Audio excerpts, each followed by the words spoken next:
சொக்கனுக்கு பக்கத்திலே சோடி என்று வந்தவளே நூல் புடவையில் ஒளிஞ்சுக்கிட்டு நினைச்ச தாளம் போடணுமே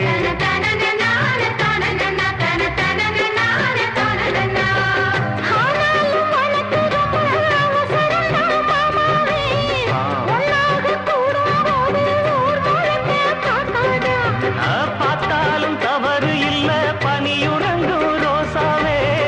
உன்னால சொத்த வச்ச மூக்குலதான் வைக்காத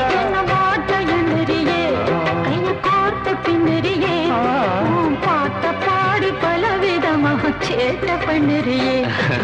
செங்குருவி செங்குருவி காலமட செங்குருவி சேல கட்டி மாமனுக்கு மாலையிட்ட செங்குருவி